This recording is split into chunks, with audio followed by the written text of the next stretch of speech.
आदमी की सनक और बौखलाहट ने इस देश को उस कगार पर लाकर आज खड़ा कर दिया है कि हमारी पहचान पर सवाल उठ रहा है, हमारे नाम पर फप्तियां कसी जा रही हैं, सोशल मीडिया में और मीडिया में जोक्स चल रहे हैं, चुटकुले बनाए जा रहे हैं इंडिया और भारत को लेकर। यह आपकी सनक और आपकी नफरत का नतीजा है मोदी जी। मुझे पता है कि आप इंडिया से डरते हैं, मुझे पता है कि आप अपने विपक्ष से नफरत करते हैं, लेकिन हमसे नफरत करते तो आप दुश्मनी देश से निभाने लगे।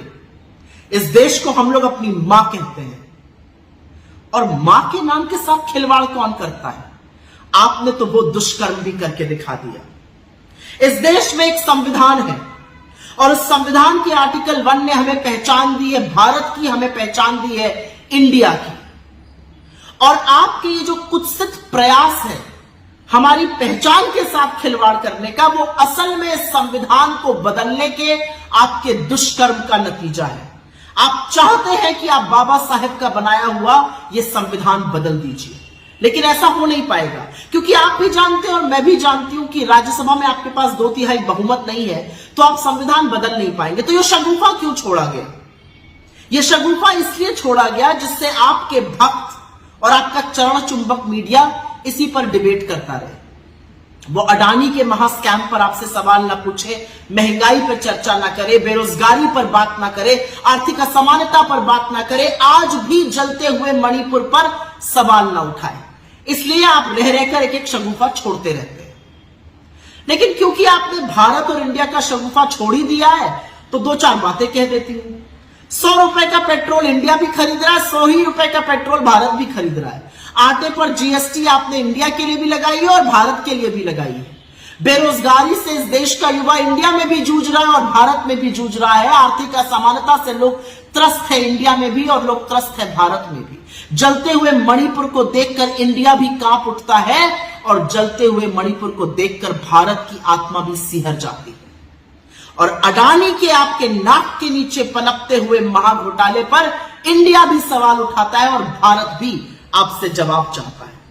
तो सबसे पहले तो विभाजन की, नफरत की इस राजनीति से निकलिए, अपनी सनक, अपनी बौखलाहट छोड़िए और कृपया करके ये हाथ जोड़कर करबद्ध निवेदन है आपसे, इस देश को अपनी बनाई हुई महंगाई से, अपनी बनाई हुई बेरोजगारी से, अपनी लगाई हुई नफरत की आग से, अपनी बनाई हुई आर्थिक असमानता से, अपने बनाए हुए अडानी के महाघोटाले से बख्श दीजिए इंडिया और भारत दोनों को। और आप किससे मुकाबला करने चले हैं? आप इंडिया बनाम भारत करिएगा।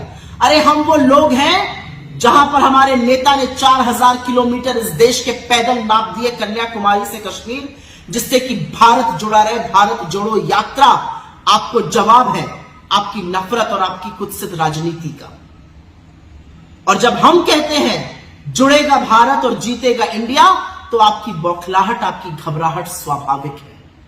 भारत माता भी हमारी है, इंडिया भी हमारा है, क्योंकि आप लोगों ने और आपके पूर्वजों ने तो ना इंडियन इंडिपेंडेंस की वॉर लड़ी और ना भारत की स्वाधीनता संग्राम में देने का योगदान किया। आप तब भी अंग्रेजों के साथ खड़े थे और तब भी कंस्पिरेसी करते थे। आज भी इस देश के 140 करोड़ लोगों के खिलाफ आपके ये जो प्रयास हैं वो कंस्पिरेसी है, वो साजिश है, वो षड्यंत्र है लोगों के खिलाफ, लोगों को उनके मुद्दों से विमुख रखने का। जाते जाते एक ही बात कहूंगी मोदी जी, जिसके दिल में अपने देश के लिए प्यार है, जिसका दिल इस देश के लिए धड़कता है, उसको आप किसी भी नाम से बुलाइए, उसका दिल, उसका जमीर हिंदुस्तान के लिए है, इंडिया के लिए है, भारत के लिए है। और ये असलियत ना आप समझ सकते हैं ना आप बदल सकते हैं, क्योंकि आप एक घबराए, बौखलाए, डरे हुए और सन की तानाशाह से ज्यादा अब कुछ नहीं रह गए।